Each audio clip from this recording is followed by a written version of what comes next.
Assalamualaikum warahmatullahi wabarakatuh. Alhamdulillahilladzi an'amana bi ni'matil iman wal islam. Asyhadu an la ilaha illallah wahdahu la syarikalah wa asyhadu anna Muhammadan abduhu wa rasuluh. Allahumma shalli wa sallim wa barik ala abdika wa rasulika nabiyika Muhammadin wa ala alihi wa sahbihi ajmain, amma ba'd. Alhamdulillah rahimakumullah wa alhamdulillah wa syukrillah. Bapak dan Ibu sekalian, pagi hari ini saya dapat bergabung pada kajian di Rumah Jadul yang beberapa waktu yang lalu saya dihubungi Pak Fajar ini untuk kawan di sini. Maka saya siapkan judul Thayyib dan Thayyibah di dalam Al-Quran. Thayyib itu artinya baik, tetapi kata baik di dalam Al-Quran dalam bahasa Arab bukan hanya thayyib, ada khair juga baik, jamilun juga baik, hasan juga baik, husnul khotimah, akhir yang baik. Nah, kata thayyibah itu kalau kita cermati memang punya arti yang spesifik, yang khusus. Thayyib itu kalau dalam bahasa Arab mudzakkar, thayyibah kalau muannas. Mudzakkar itu yang dinisbatkan dengan laki-laki, kalau manusia. Kalau perempuan thayyibah. Nah, kalau di dalam bahasa Arab setiap kalimat yang tak marbutoh itu adalah masuk muannas. Maka mar'atun jamilatun muannas. Atau kalimat yang banyak, yang lebih dari satu itu kan juga masuk muannas. Tabbat yada, yadun kan tangan. Tapi kenapa kok tidak tabal, kok tabat? Karena tabat yada, kecelakalah kedua tangan Abu Lahab. Maka yang lebih dari satu itu masuk pada muannas. Nah, ini sedikit saja. Thayyib di dalam Syarah Imam Muslim disebutkan, berkata Al-Qadi, at-thayyibu fi sifatillahi ta'ala bimana al-munazah an-naqaisi. Thayyib dalam sifat zat Allah yang Maha Esa, artinya terbebas dari kekurangan. Wa huwa bimakna qudus, dan yang dimaksud adalah kudus. Kudus itu juga suci, disebut Ruhul Kudus. Orang kan ada roh yang suci, maksudnya begitu. Itu di kalangan Nasrani ada kalimat kudus kalau Nasrani itu artinya suci. Waslut thayyib az-zakatu wa tahratu wa salamah minal khabath.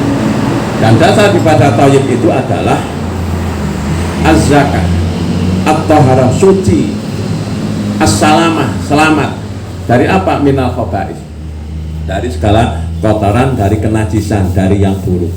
Jadi yang namanya thayyib itu adalah sesuatu yang terbebaskan dari segala yang buruk, dari segala yang najis, dari segala yang jelek. Itu namanya thayyib. Kata thayyib di dalam Al-Quran ada dalam saya rekap.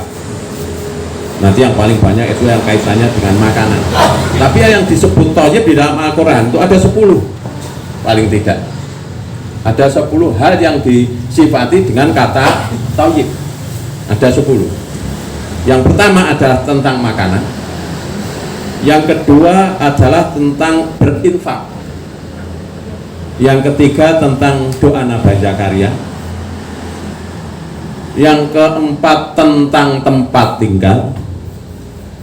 Yang kelima tentang angin yang nyaman. Yang keenam tentang kalimat thayyibah.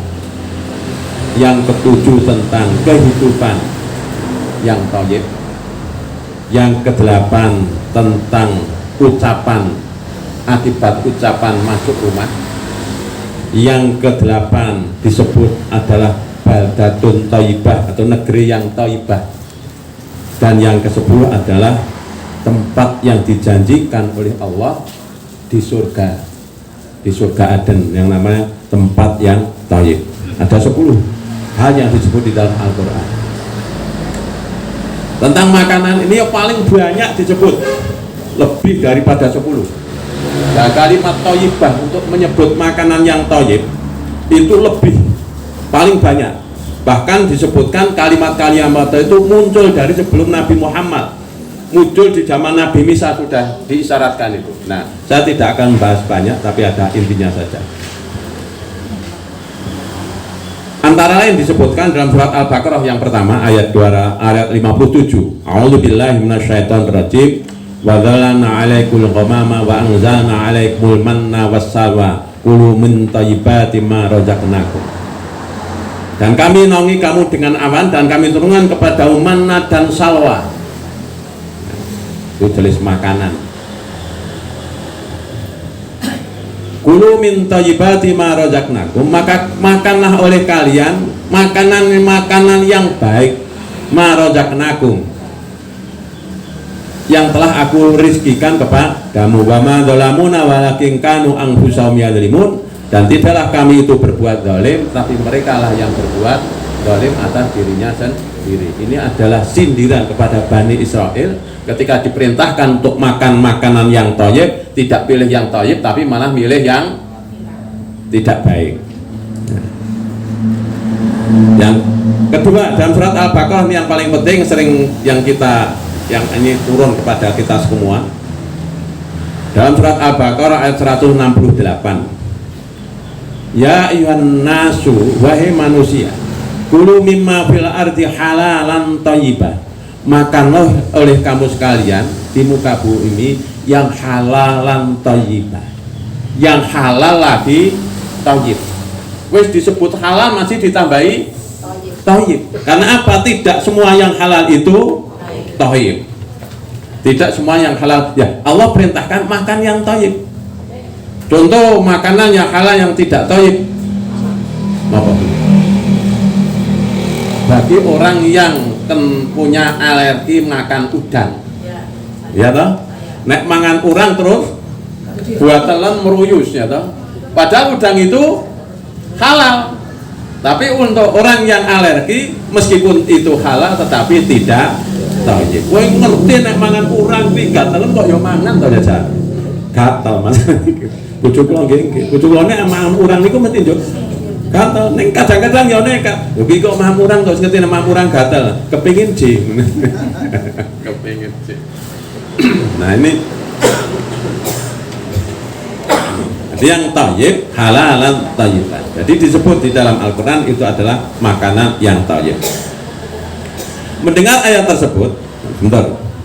Wala tatabi'u khutuwati syaitan, dan janganlah kamu mengikuti langkah-langkah syaitan. Innahu lakum aduwwum mubin, karena sungguhnya syaitan itu musuh yang nyata bagimu. Nah, maka diperintahkan yang thayyib. Terus ngerti nek mampu rangi gatal. Kok yo nekat. Lah akhire gek salat sik-sikan lek mangan urang. Ayo priye to? Lho kandhane mangan urang kowe alergi kok aja mangan urang. Ngerti Allahu Akbar. Lho kok sik-sikan mau mangan urang ngerti.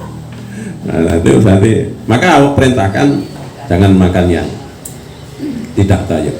Sa'id bin Abi Waqqas ketika Rasulullah SAW itu membaca ayat tersebut, langsung beliau itu bertanya, ya Rasulullah, ud'ullah ayyaj'alani mustajab da'wah,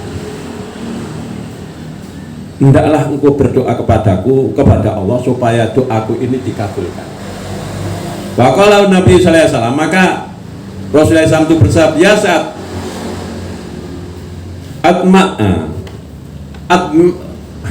atib mat'amaka takun mustajab dakwah, baguskanlah makanan.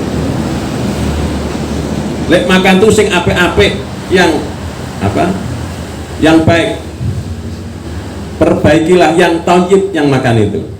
Maka Allah akan mengijabahi doamu. Walladzi nasu Muhammadun biyadihi, dan yang jiwa Muhammad itu ada di dalam kekuasaannya. Innal abda la yakdhabu laqamatal harami fi jawfi ma yataqabbalu minhu amala arba'ina yauman.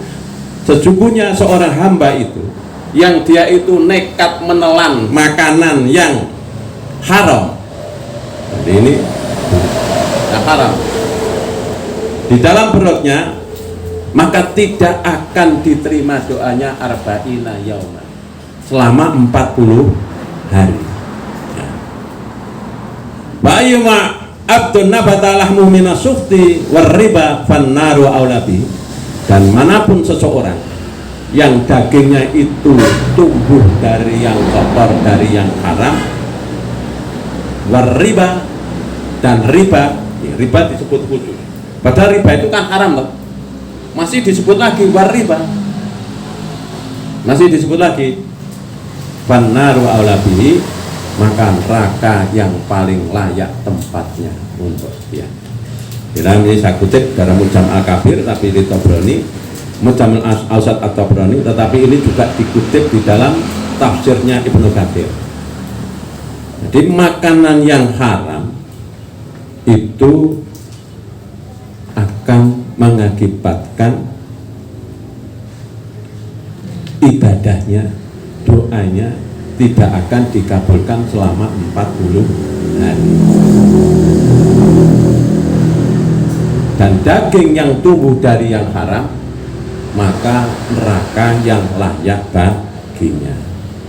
Nah,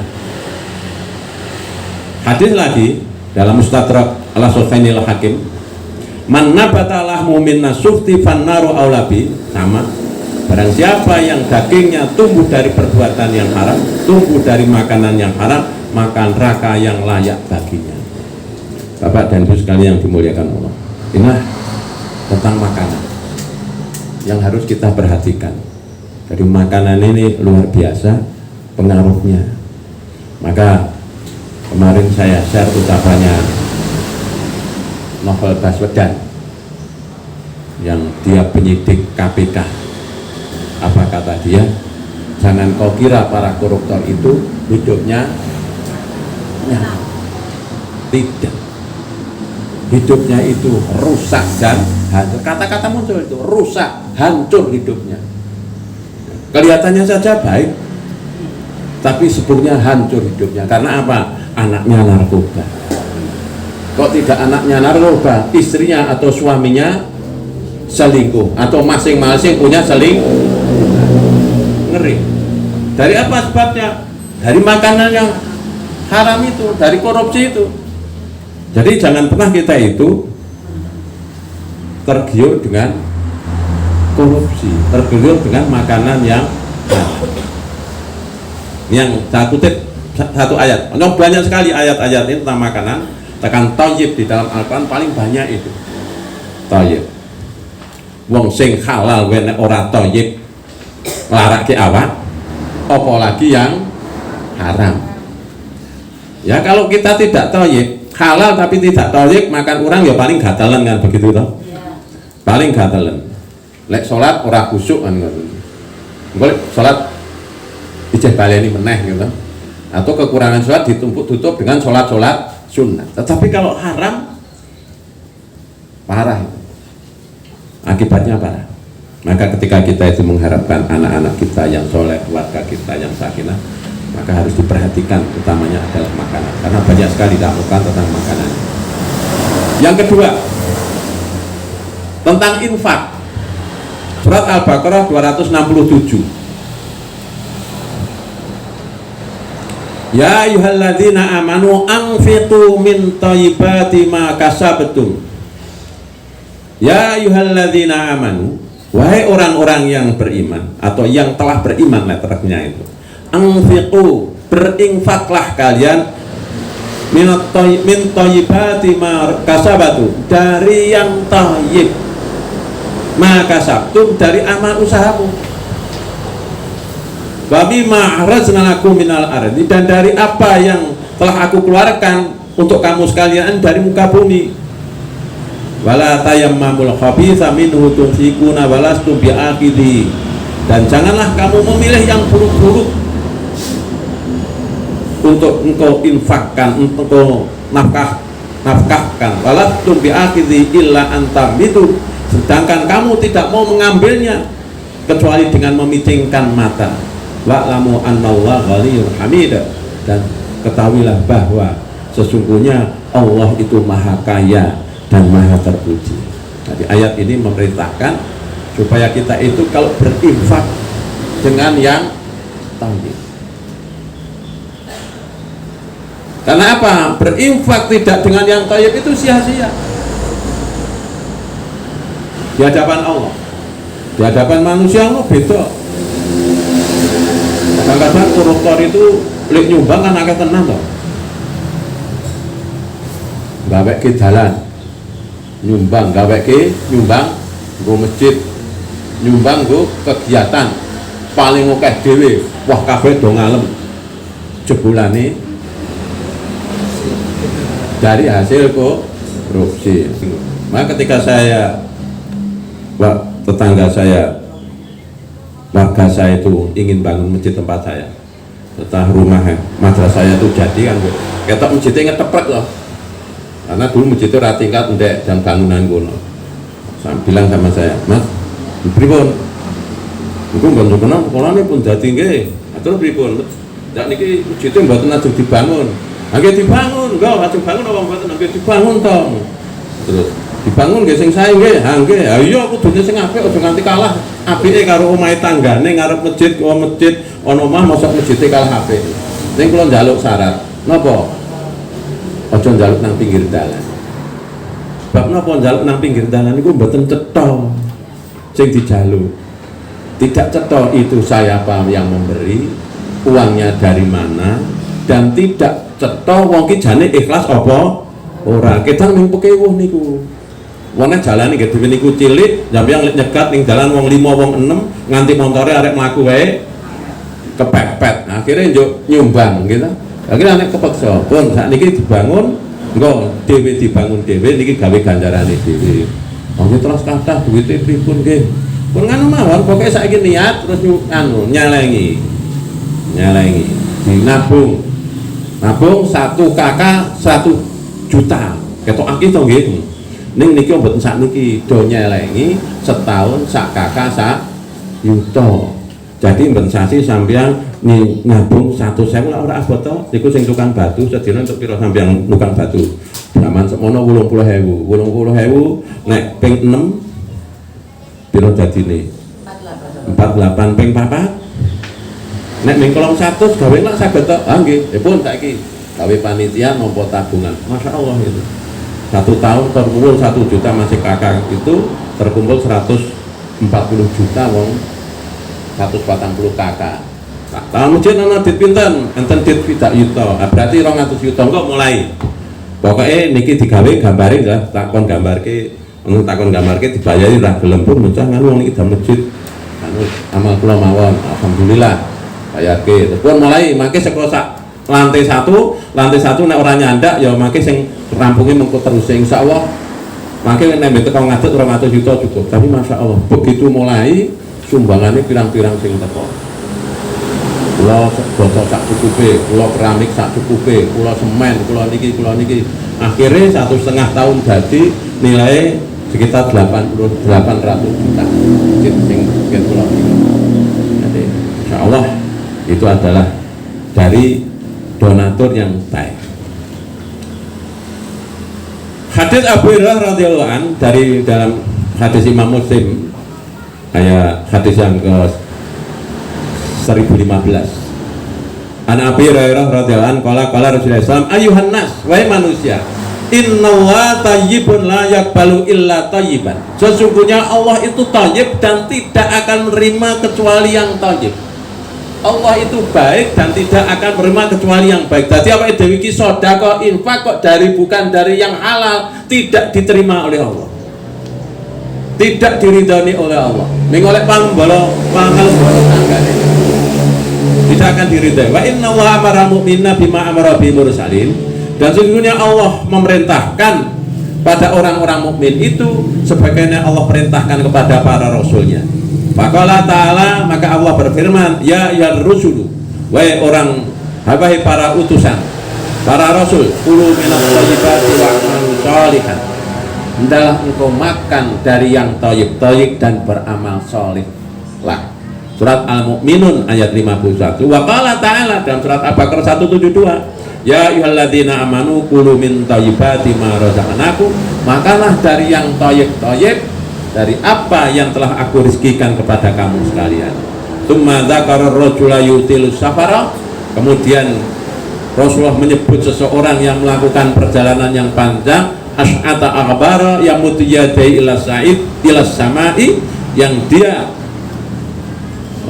penuh debu badannya penuh debu as'anta as'abar yang mutu yadai, badannya itu pakaiannya berdebu, kemudian mengangkat tangannya ilas samai ke langit, yang menengadahkan tangan ya Rabbi ya Rabbi, dia berdoa ya Rabb wa mat'amahu haramun wa mas'arabu haramun wa malbasu haramun wa ghudhiya bil harami fa anna yustajabu lidzalik. Sementara makannya itu adalah makanan yang haram, minumannya minuman yang haram, pakaiannya pakaian yang haram, dan dia dibesarkan, ditumbuhkan dengan yang haram, maka bagaimana doanya akan dikabulkan? Jadi antara ayat dan hadis itu sama, bahwa kita diperintahkan untuk meninggalkan yang tidak thayyib, baik makanan maupun minuman maupun dalam bersedekah. Sedekah itu akan menjadi wasilah paling cepat sebetulnya. Ketika kita punya hajat, kita punya keinginan, ketika kita berdoa, kemudian kita berwasilah dengan sedekah.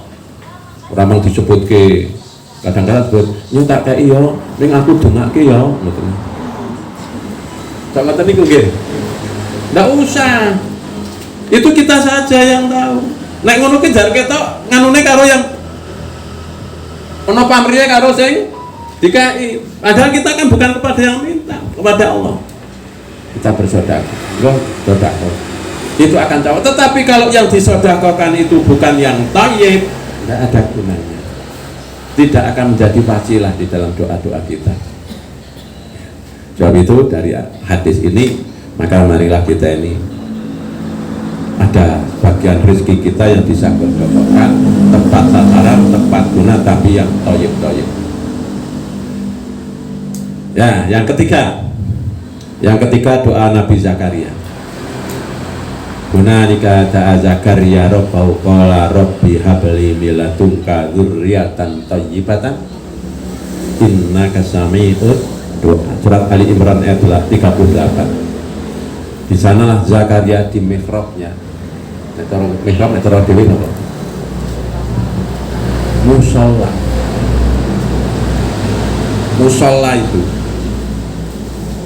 Musola itu tempat untuk sholat kalau di zaman Nabi. Yang tempat untuk sholat itu adalah tidak untuk tempat untuk sholat yang ada di rumah, itu namanya musola. Tidak untuk jamaah orang umum. Jadi setiap kita pulang itu, jadi kita sholat di tempat khusus, itu namanya musola. Pernah seorang sahabat itu minta pada Nabi datang ke rumah beliau untuk sholat di musolanya, maka Nabi pun datang pada waktu itu. Musola juga tempat tanah yang lapang yang digunakan untuk sholat id atau sholat istisqa. Di Madinah tempat itu sekarang didirikan Masjid Al-Ghamamah. Masjid Al-Ghamamah itu ada di sebelah sini Pak. Kulon nih. Dewi sholat wetane nggih, sholat dewi nek sholat yang Madinah kan madhep ngalor to nggih. Berarti ting wetane di timur Masjid Madinah ada Masjid Ghamamah. Ada Masjid Ghamamah sing mangke tindak umroh. Masjid Ghamamah itu awan. Nah, ceritanya ketika Nabi sholat di situ untuk minta hujan, maka datanglah awan menaungi Nabi Muhammad sallallahu alaihi wasallam. Maka disebut Masjid Ghamamah. Disitulah dulu kalau Nabi sholat id dan sholat istisqa. Tidak di Masjid Nabawi dulu. Nah, tapi sekarang sudah enggak. Tapi ada masjid tapi digunakan di sana juga, tapi untuk sholat istidah itu saja. Nah, doa Nabi Zakaria ini apa yang dimohonkan? Milladunka dzurriyyatan thayyibatan. Aku mohon dari sisimu anak yang keturunan yang thayyib. Mongko Nabi Zakaria sudah sepuh, istrinya sudah tua, sampai ketika diberitahu bahwa punya anak, istrinya pun protes, mosok saya sudah tua begini ini masih akan punya anak. Tapi itulah qadarullah, maka Nabi Zakaria punya anak yang namanya siapa putra Nabi Zakaria? Yahya. Itu Yahya. Dan dia menjadi orang yang soleh, bahkan menjadi nabi, meneruskan bapaknya. Yang keempat, merupakan tempat tinggal di surga bagi mukminin mukminah. Wa'adallahul mu'minina wal mu'minati, surat At-Taubah ayat 72.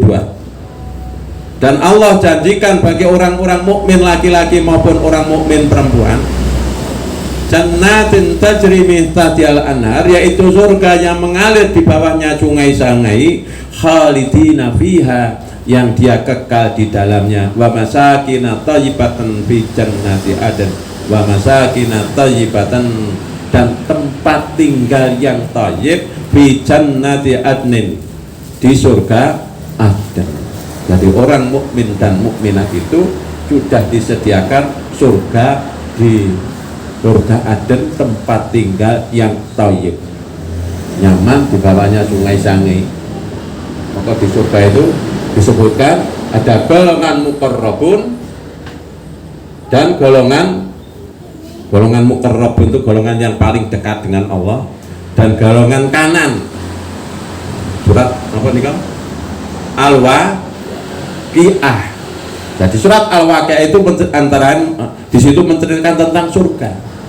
Surga itu nikmat sekali, tempatnya bersusun-susun, dipanya kasurnya empuk, saling berhadap-hadapan, makanannya tidak kekurangan dari buah-buahan, bahkan makanan yang arak ngoten nggih, tapi tidak memabukkan. Nah, angel to niku. Nggih. Dan didampingi dengan pelayan-pelayan yang muda-muda. Yatufuna alaihim wildanu mukhalladun. Dikelilingi oleh pelayan-pelayan yang muda-muda yang tidak pernah tua. Wa hurun in, dan bidadari yang jelita. Ora jenenge no. Dunya mboten tenapa-napane. Berapa jumlahnya bidadari? Ngeri maneh kan maneh. Angel meneh niki, Pak. Dalam satu riwayat di surga itu nanti bidadarinya itu yang mendampingi 72. Nah, duwe bojo bidadari 72. Bayangi angel meneh to niku. Nggih, ndek bojo siji wae wis ning donya niki. Nek bojo wae mumet, arek ndek bojo loro wae angele ora ka. Akok ning kono 72. La yasma'una fiha lagwa wala ta'thima, dan tidak terdengar di surga itu apa perolok-olokan dan perbuatan maksiat, caci maki, ora ono. Seneng tuh swarga niku angel. Niku surga.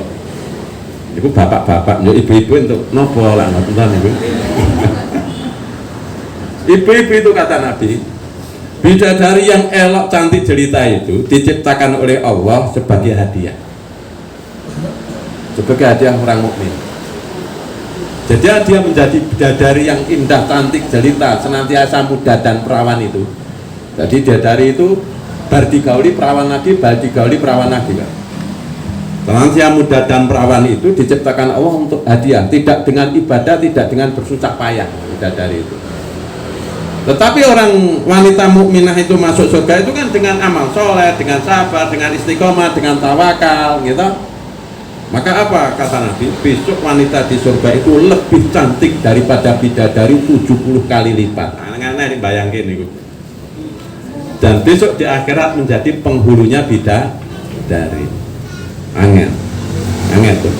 Sing senengane bidadari niku cantiknya itu luar biasa. Kalau sampai kata Nabi, kalau bidadari turun ke bumi maka akan menyinari bumi seisinya. Artinya akan menyinari bumi langit seisinya. Artinya kalau bidadari turun ke dunia tidak ada yang tidak menyatakan bahwa bidadari itu cantik. Mesti muni ayune, mesti muni apike. Baunya, pewanginya bidadari itu kalau turun ke dunia akan memenuhi harumnya bumi langit seisinya. Nggak menarik bayang kita niku.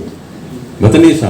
Kudungnya bidadari kata Nabi, kudungnya tok itu lebih mahal daripada dunia seisinya. Angel menarik bayangke. Ini gue bayangke bidadari. Apa meneh bayangke wanita sholika sing mlebu suar. Angel meneh niku. Maka orang mukmin itu memang akhir goyahnya tujuannya itu. Bapak dan Ibu sekalian, yang keempat tadi adalah tempat yang nyaman di surga, airnya mengalir, ada temannya, adanya menyenangkan, tidak ada di sana perbuatan maksiat, tidak ada perolok-olokan, tidak ada perbuatan dusta, ora ana wong nesu teng mriku niku. Ora ana wong nesu, ora ana wong cemburu.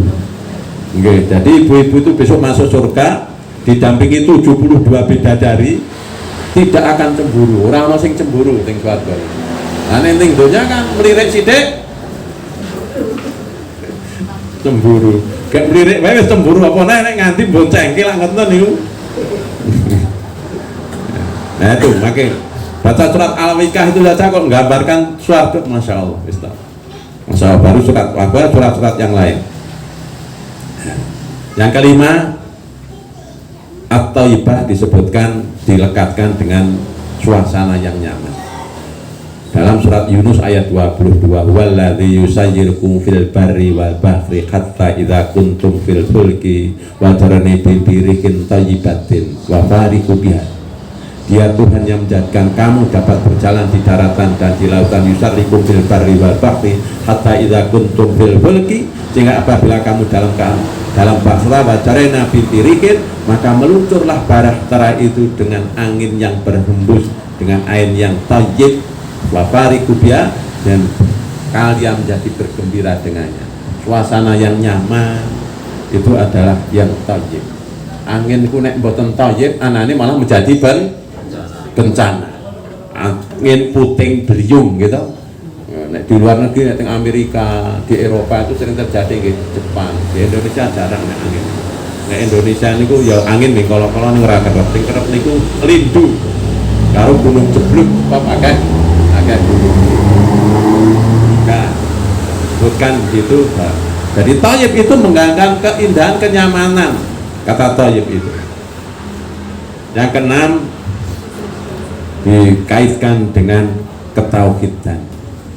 Dalam surat Ibrahim ayat 24-25, alam tara kaifa daraballahu masalan kalimatan thayyibatan kasajaratin thayyibatin asluha tsabitun wa farha fis sama. Tidakkah kamu perhatikan bagaimana Allah membuat perumpamaan masalan kalimatan thayyibatan, perumpamaan kalimat yang baik, kasajaratin thayyibatin, seperti pohon yang baik, asluha tsabitun wa farha fis sama, yang akarnya ke dalam bumi, wa farha fis sama, dan cabangnya menjulang ke langit, tukti ukula kulakinin bi'idhnir rabbiha, yang pohon itu memberikan buah-buahan dalam setiap musim atas izin Tuhannya. Jadi kalimat yang baik itu akan menancap di dalam hati seseorang. Kalimat thayyibah la ilaha illallah itu ketika sudah menjadi kalimat yang baik bagi seorang mukmin, akan terpancar dalam setiap langkah dan perbuatan. Dan setiap kalimat yang baik itu, kalimat-kalimat thayyibah itu, mengucapkan kalimat-kalimat thayyibah itu akan mendapatkan pahala dari Allah Subhanahu wa ta'ala. Maka setiap saat kita ini dihiasi dengan zikir dan doa dengan kalimat-kalimat thayyibah. Sing paling akeh kalimat thayyibah niku napa? La ilaha illallah, subhanallah, walhamdulillah, wala ilaha illallah, wallahu akbar. Kalimat thayyibah. Nah, bagaimana kalimat thayyibah itu akan menancap dengan baik? Tentunya dengan merenungi apa yang ucapkan dengan sebaik-baiknya. Yang keenam, hidup yang thayyib. Thayyib dikaitkan dengan hidup. Allah berfirman dalam surat An-Nahl ayat 97, man amila sholihan min dzakarin aw untha, barang siapa yang beramal soleh dari laki-laki maupun perempuan, wa huwa mukminun, sedangkan dia itu orang mukmin, falanuhyiyannahu hayatan thayyibatan, maka pasti akan aku hidupkan ia itu dengan kehidupan yang baik, hayatan thayyibatan, kehidupan yang baik. kehidupan yang thayyib. Walanat azyannahum ajrahum, dan pasti akan kami beri mereka itu balasan dengan pahala bi ahsani ma kanu ya'malun, dengan pahala yang lebih baik atas apa yang mereka kerjakan.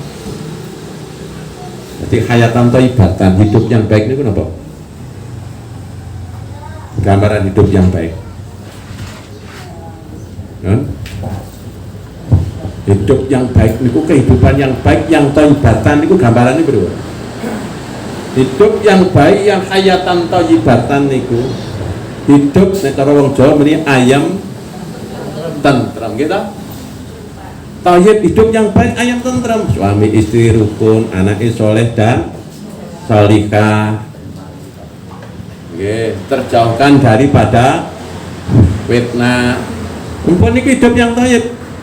Nah, untuk hidup yang thayyib niku syaratnya apa? Kok nek wong sugih mesti thayyib hidupnya? Nek melarat mesti sengsara? Nek melarat thayyib kena apa mboten? Ada enggak orang melarat yang hidupnya thayyib?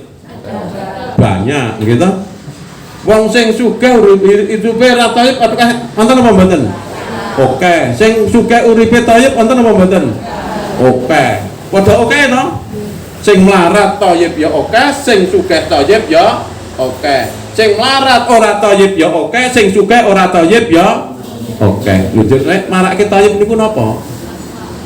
Ini ayatnya, man amila sholikan min dzakarin aw unta wa huwa mu'minun. Jadi untuk hidup yang thayyib itu syaratnya adalah iman dan amal soleh. Amal soleh dan iman syaratnya. Gak ada yang lain. Jangan pernah kita itu berpikir nek sugih kuwi uripe mesti tentrem. Gitu? Dan jangan pernah kita berpikir nek melarat kuwi uripe mesti sang.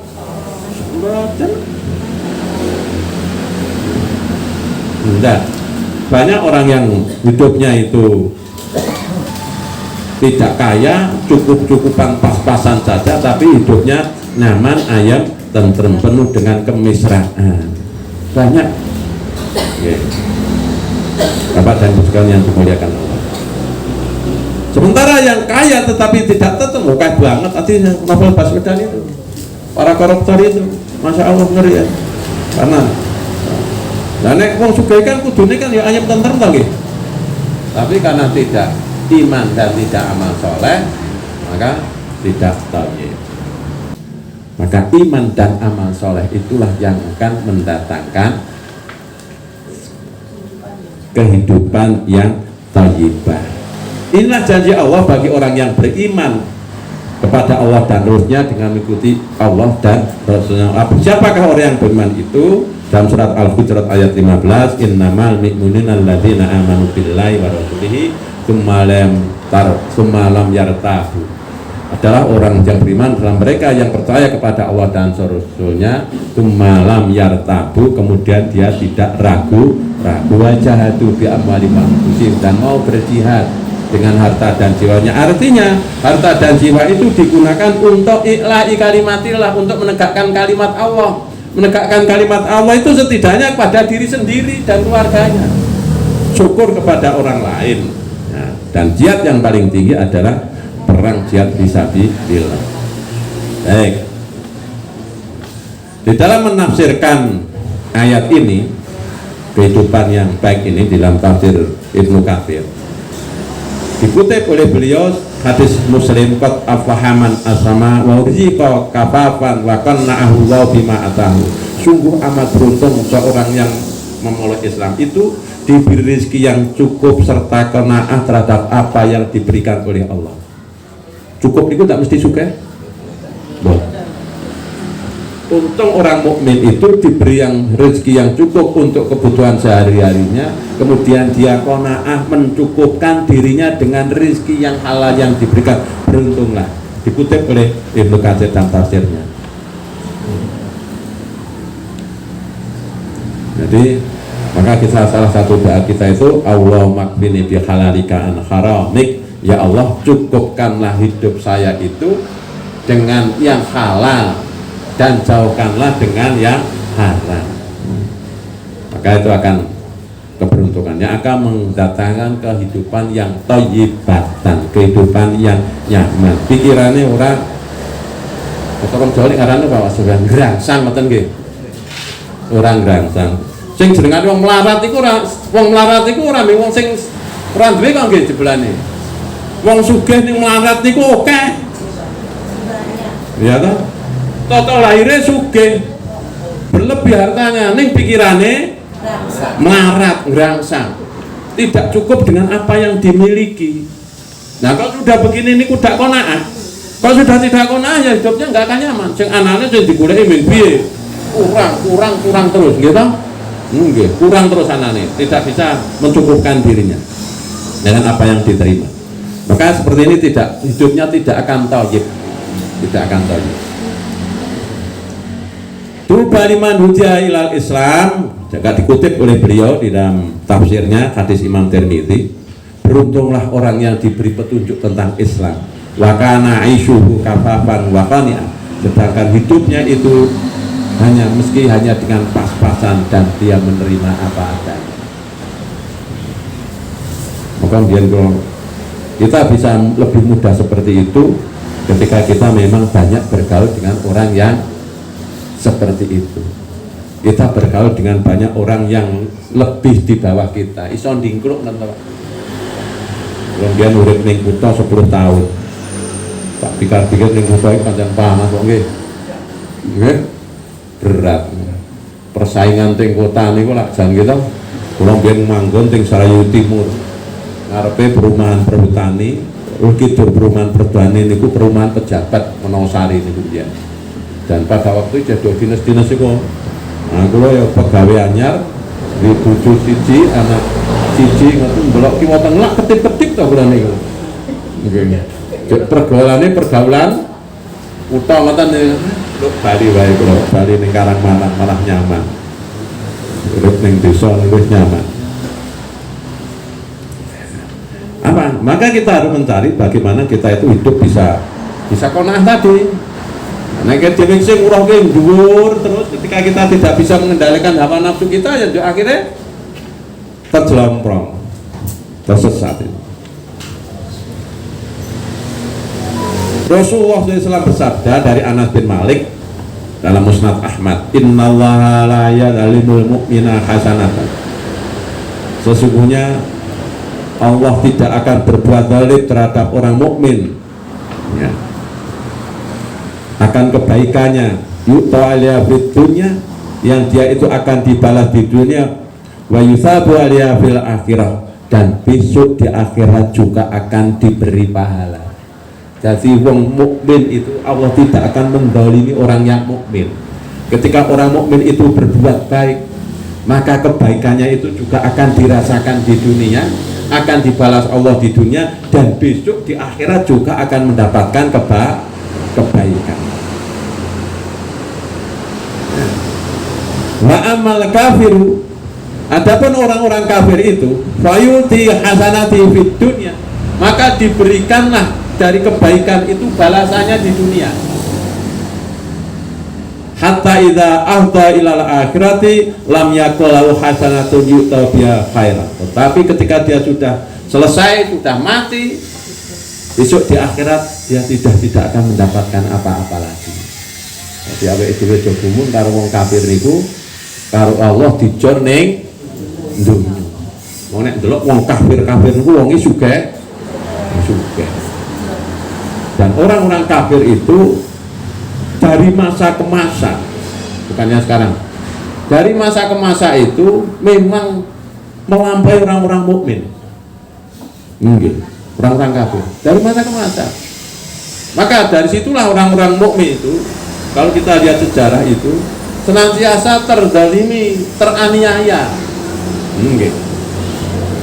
Dan kalau saja tidak mendapatkan pertolongan Allah, kalau saja agama Islam itu bukan agama Allah, sudah habis sejak dulu orang Islam itu.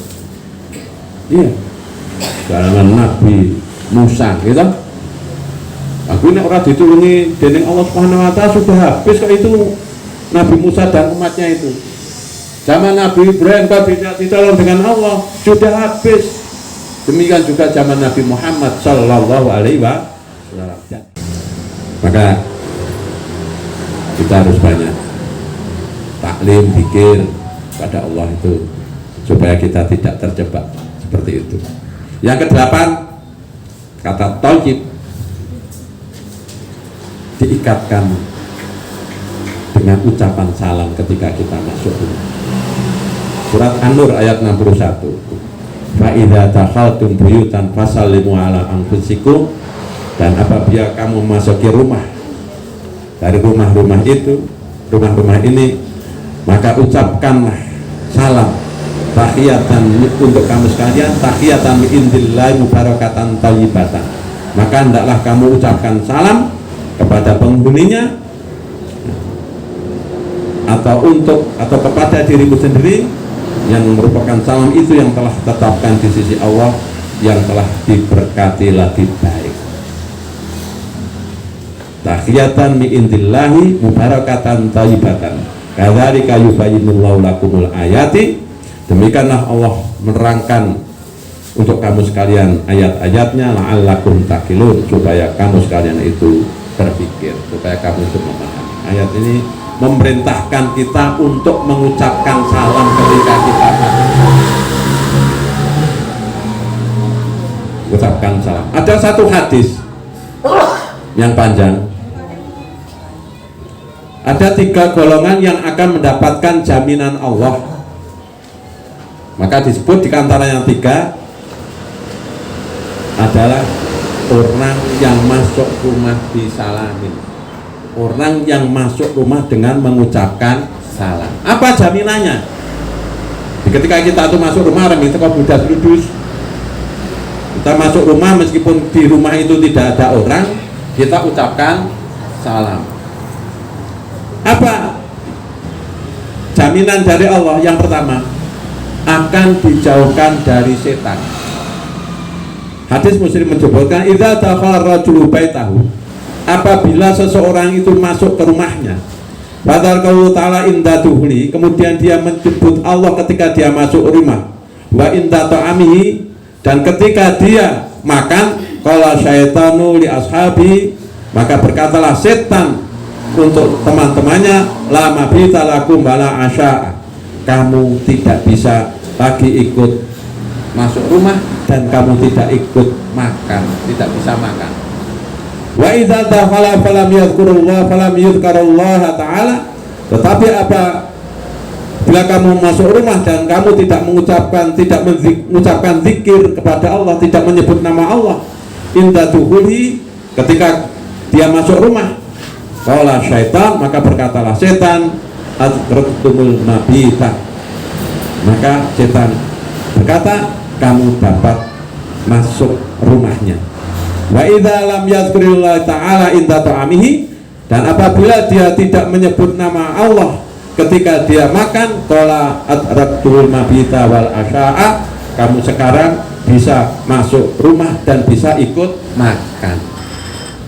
Jadi ucapan basmalah, ucapan salam itu sangat bermanfaat. Maka kita masuk rumah itu bismillahirrahmanirrahim, assalamualaikum warahmatullahi wabarakatuh, sing seru, ojo lirih meskipun tidak ada rumahnya, kalau tidak ada orangnya. Ya.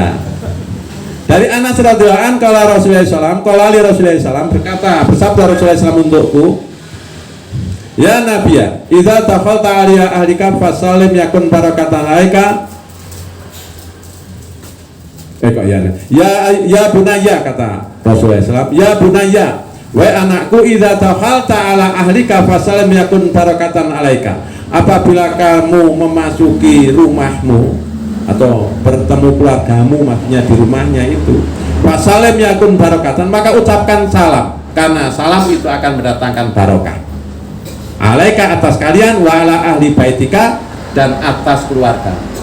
Jadi tadi dalam ayat juga supaya mengucapkan salam untuk ahlinya dan untuk dirinya sendiri, hadis menyebutkan bahwa ucapan salam itu akan bermanfaat bagi keluarganya maupun dirinya sendiri. sendiri. Jadi senajan orang mau wonge kita mengucapkan salam. Apa ucapan salam itu? Maka setan cek ngintil gek dhewe lelungan iku wau ora iso melu mlebu. Cok ditil setan apa mboten? Kerep. Ono gek bali lelungan mlebu omah. Ning omah dia anak cilik bali lelungan tekan omah anake nangis wae. Wong tuwa mbiyen to lek muni kena sawan. Sawan niku napa demit sawan niku. Ngapa iso melu ngono? Lek mlebu omah ora uluk salah. Bisa jadi. Adik saya ipar itu mbiyen cok ruyah. Berulang kali agar reban ruyah itu demite sing curuk yakin ngintil numpak motor jarene abut rasane. Numpak motor itu abut rasanya, motor abut rasanya. Suwe-suwe ya melayu dhewe. Maka tadi saya sebutkan termasuk yang akan mendapatkan jaminan dari Allah Subhanahu wa taala adalah yang mengucapkan salam ketika masuk rumah.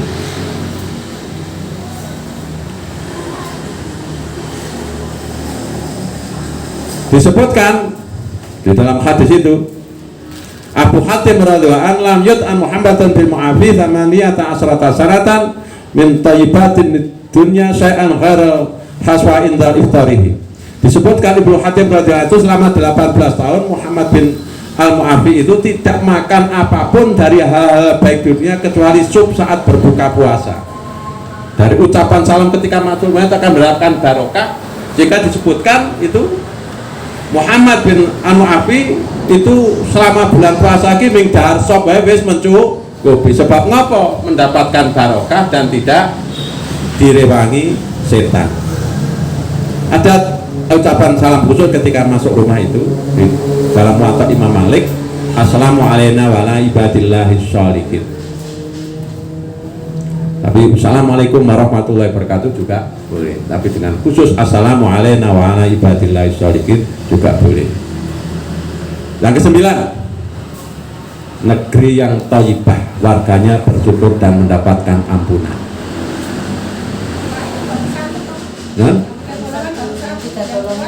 Sing apa?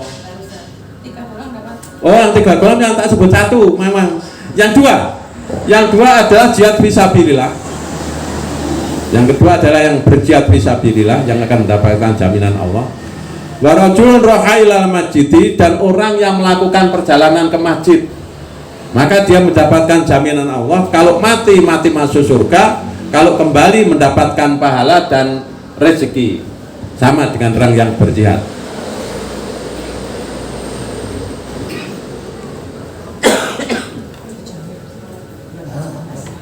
Sama. Tadi tak sebutkan satu, yang terakhir itu karena yang kaitannya dengan salam.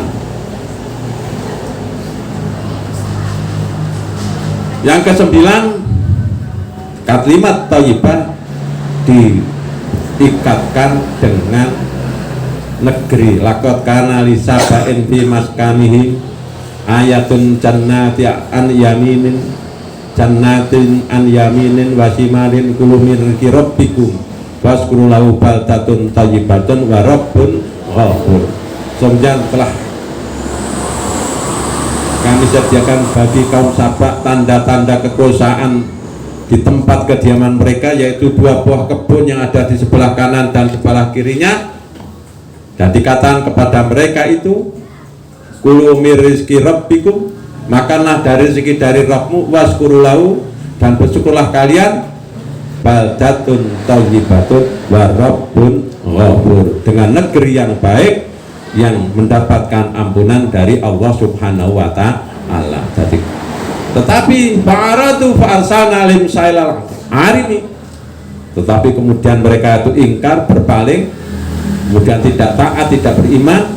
Wa battalnahum bi jannatayhim jannatain dzawati ukulin hamtin, maka kami ganti kedua kebun mereka dengan 2 kebun yang ditemui pohon-pohon yang pahit.